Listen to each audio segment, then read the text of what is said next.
Olá, meu povo querido, tudo bem com vocês? Hoje nós vamos iniciar nossa aula aqui com a Bossurikin, né, a nossa violinista sul-coreana. Hoje ela vai hoje ela vai tocar a não sei qual concerto, não vi aqui. Então ela vai falar sobre hoje nós vamos falar sobre dilatação de líquidos, certo? Bem, vamos lá então. Dilatação de líquidos e o comportamento anômalo da água, ok? Bem, vamos lá, né? Por que a dilatação de líquidos em especial ela precisa, né, de um capítulo especial? Basicamente, é por causa que o líquido ele dilata bem mais que o sólido, né? Esse que é a grande sacada, né? Então, o que acontece é que os líquidos, de modo geral, eles têm um grau de liberdade maior que o sólido. O que isso quer dizer na realidade? É que como o estado sólido ele está no formato cristalino normalmente, né, isso quer dizer que a sua aglomeração, né, das moléculas normalmente ela está mais amarrada, né, um com o outro, porque está mais próximo. Isso faz com que os átomos estejam numa uma rede cristalina, numa forma normalmente, uma organização normalmente em forma de figuras geométricas, né, uma forma organizacional mais bem definida.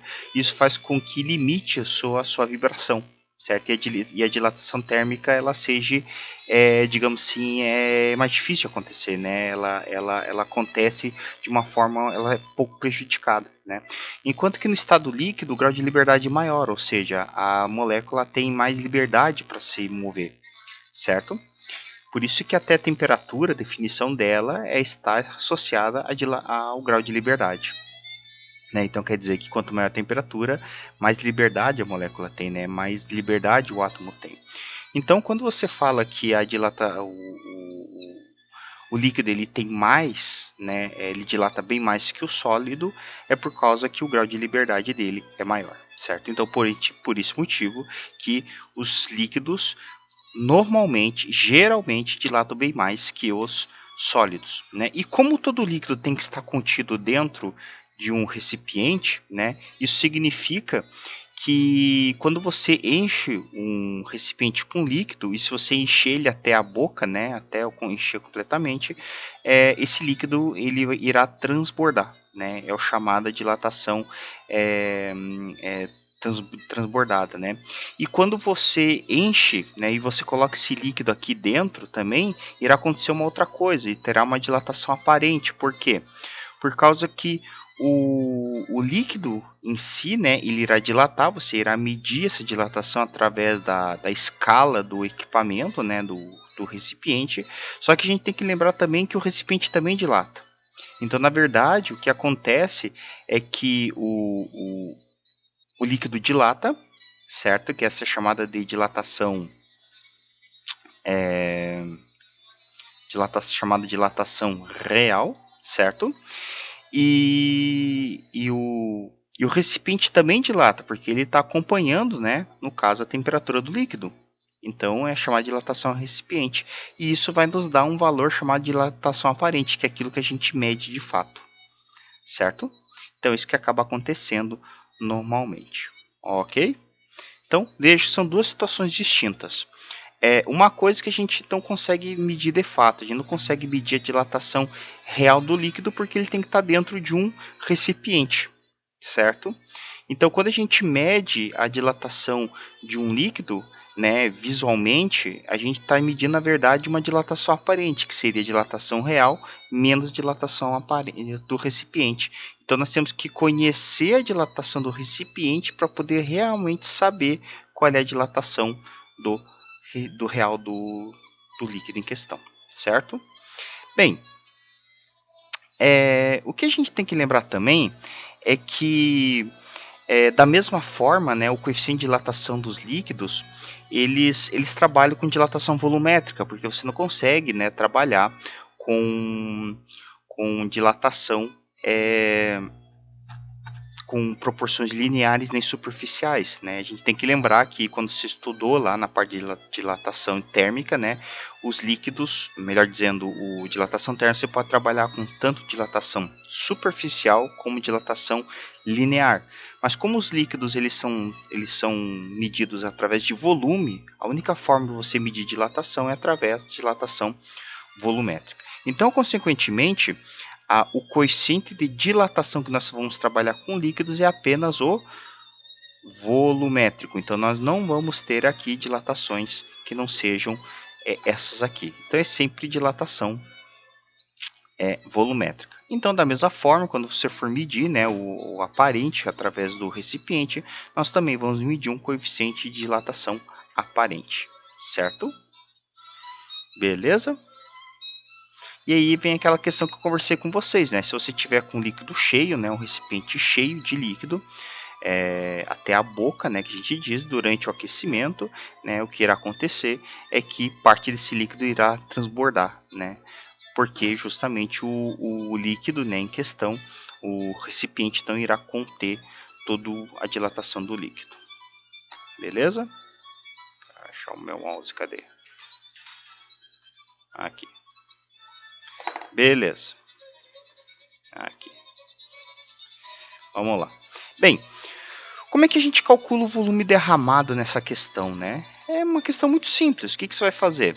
Para calcular esse volume derramado, você irá calcular o volume real do líquido, a dilatação real, menos a variação do volume do recipiente, certo? Você vai calcular essas duas diferenças, certo? E a quantidade transbordada ou extravasada, que a gente diz, né?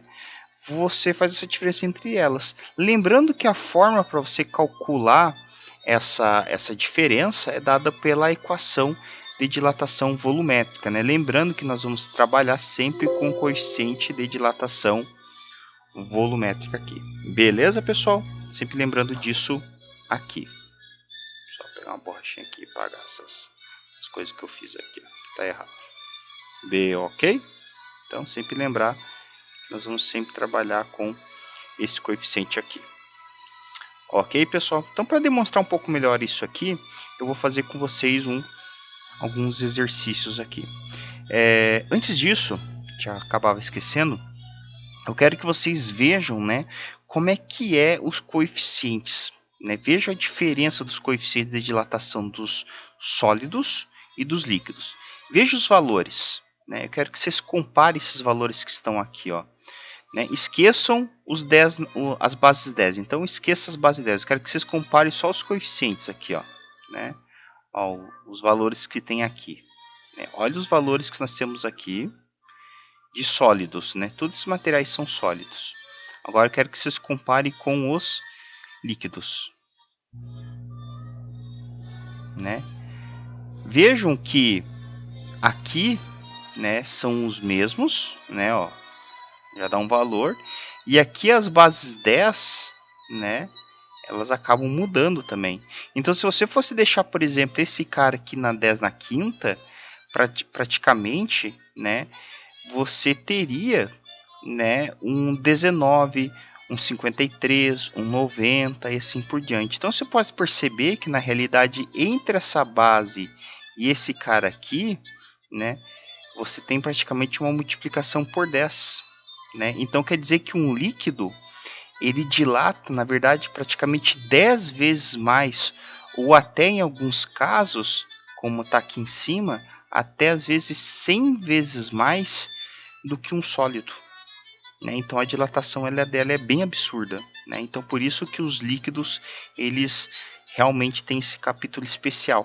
Né, por causa dessa dilatação que eu falei para vocês, né, que do grau de liberdade deles. Entendido? Então assim compare, né? Vejam esse esquema aqui. Né? Bem, vamos resolver uns exercícios aqui e eu quero na verdade resolver esse aqui. Em um recipiente de vidro foram colocados no recipiente de vidro foram colocados 800 ml de álcool cujo coeficiente de esse valor aqui, né, preenchendo totalmente. Em seguida, o conjunto foi aquecido e sofreu uma variação de temperatura de 70 graus Celsius.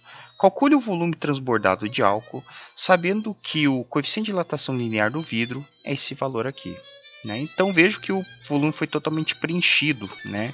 Então ele está caindo nesse exercício aqui. Né? Nesse exercício aqui que ele de volume extravasado. Certo? Então nós vamos resolver esse exercício aqui conforme a nosso exemplo. Beleza? Então vejam, nós vamos resolver aqui, ó, né?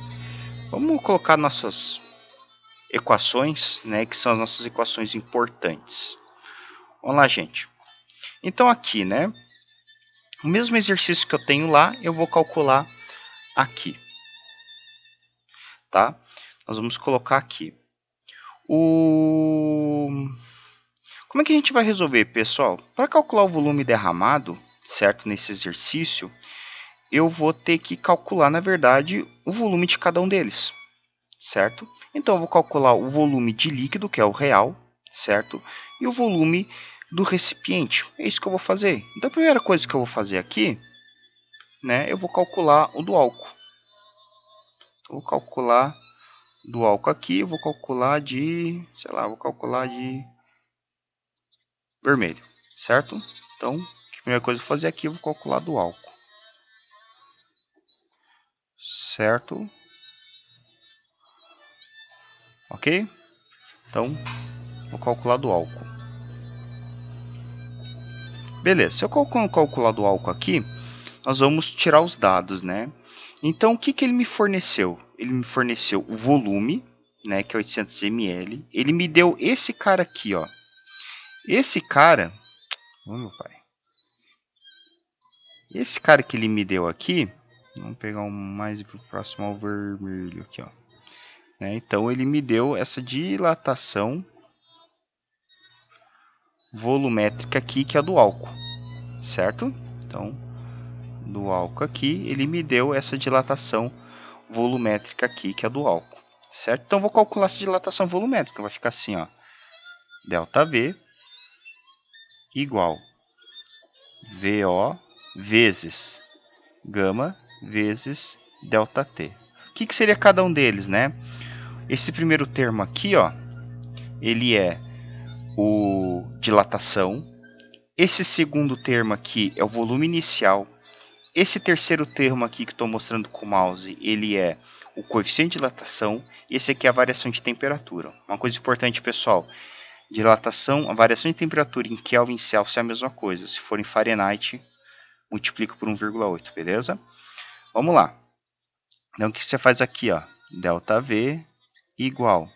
Você vem aqui 800 vezes o coeficiente vezes 10 na menos 4, certo? Considere isso aqui com menos 4, vezes 70. Pronto. Agora você vai multiplicar todo mundo aqui, ó. ΔV é igual. Se você multiplicar 800 vezes não sei o que, vezes não sei o que, a gente pode pegar aqui, ó. Pega as calculadora da vida, certo? Vamos lá. Calculadora, né? Vamos lá. Vamos lá, continuando nosso cálculo então aqui. Deu um pau no computador, né? Então, continuando nossa questão, né? Então, se você fizer o nosso cálculo aqui de multiplicação, vai dar 100.800, né? Então, olha lá. Então, vai ficar 100.800 vezes 10 na menos 4, certo? Aí eu volto 4 casas para cá, ΔV vai ficar igual, ó, então você volta 4 casas, né, para cá, para a esquerda, então 1, 2, 3, 4, então vai ficar, né, 10,8 ml, isso no caso de álcool, certo? Agora, eu venho aqui e vamos calcular o outro, né? Vamos calcular do nosso amigo recipiente. Então vamos pegar de azulzinho. Azulzinho é legal, né? Então vai ficar bom aqui. Então vamos lá. Se eu calcular o azulzinho, né? Do azulzinho nós vamos ter o seguinte, mesma coisa, ó. Delta V é igual. A diferença dessa fórmula aqui, pessoal, a diferença que eu vou ter é que eu vou ter o seguinte. Aqui a fórmula vai ficar... Opa, vou mudar a cor aqui. Vai ficar VO vezes... Aqui, pessoal, a diferença é que eu vou ter uma caneta, melhor dizendo, um coeficiente um pouquinho diferente, né? Vejam, o coeficiente que ele me deu é um coeficiente de dilatação linear, né? Então vejam que ele me deu um coeficiente de dilatação linear, né? Então isso faz com que eu já mude um pouquinho o esquema, né? Então já que ele me deu coeficiente de dilatação linear e lá é volumétrico, representa que aqui eu vou ter que multiplicar por 3 alfa. Né? Lembra lá que nossas aulas de dilatação. Então, que tem que ser vezes 3. A diferença é só essa diferença aqui. Então vai ficar igual aqui, né? Então vai ficar 800 vezes 3 vezes o 8 vezes 10 na menos 5 vezes 70. Pronto, né? Então isso aqui vai ficar igual, né? Se você multiplicar aqui, ó, né? Agora vem a nossa calculation, né? Então vai ficar lá, ó. 800 vezes 3 vezes 8 vezes 70, 1.344.000, né? Então, vamos jogar um pouquinho só mais para cá esse dado. Então, ó, delta V igual 1.344.000, certo? Vezes 10 na menos 5, né? E aqui, da mesma forma como eu fiz antes, a gente volta às 5 casas. 1, 2, 3, 4, 5. Certo? Acho que tem coisa errada aqui. Vamos ver. 1, 2, 3, 4. Vai dar mais, cara? Deixa eu só voltar aqui.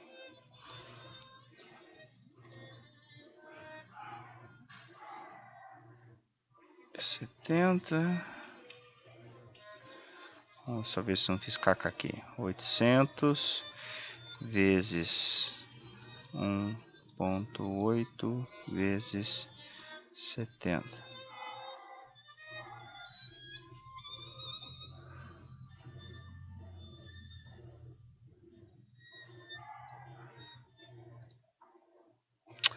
Agora eu sei, tô ligado. Aqui, pessoal, desculpe o meu erro aqui, ó, mas aqui não é 8, aqui é 0,8, tá? Era 2,4 ali. Então, na verdade, aqui não tem um zero, tá bom? Eu que viajei na maionese aqui, eu tava olhando a questão. Tá, só me desculpe o errinho ali. Na verdade, aqui não tem um zero, beleza? Então, aqui vai ficar com um zero. Ficar aqui. Então, nós vamos ter essa brincadeira aqui. Delta V igual 1,344 ml, certo? Esse cara aqui que vocês estão vendo,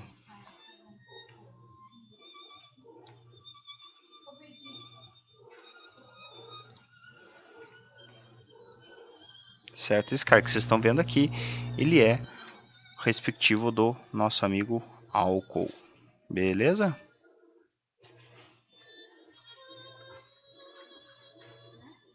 Ok? Então esse aqui é do álcool e esse aqui é do nosso amiguinho ali. Então só para vocês tomar um pouquinho de cuidado, eu que viajei na maionese aqui, mas é por causa que aqui na realidade, tá, pessoal? aqui é 0,8. Deixa eu só até vou arrumar aqui, ó.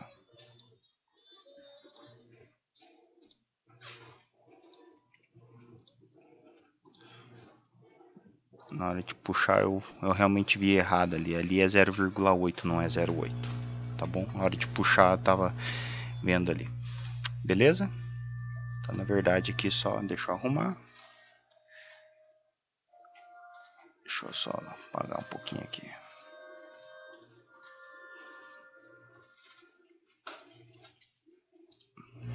0,8, tá? Daí fica desse valorzinho aqui. Então só peço perdão para vocês. Beleza, feito dessa forma aí, gente, agora é só calcular. Então, ΔV vai ficar quanto, né? 10,8 menos 1,344. Aí, ó, ΔV é igual a essa multiplicaçãozinha aí. Beleza? Multiplicaçãozinha, essa subtração aí, certo? Aí você vem aqui, faz a revisãozinha, né? Faz o Breguet. Cadê a calculation aqui? Cadê? Eu vi que deu pau na calculadora.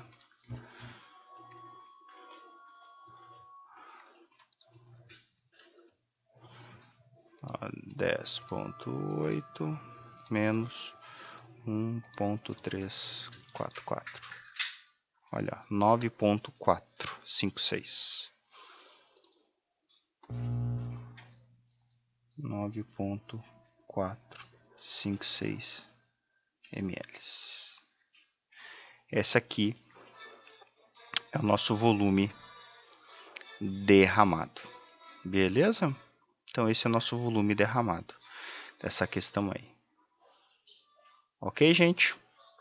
Então, questão feitinha, questão realizada. Agora, só mandar bala no restante aí. Obrigado pela atenção de todos. Só vou arrumar aqui, ó, novamente, tá? Aqui é 0 ponto. Beleza, gente? Abraço pra vocês e até mais.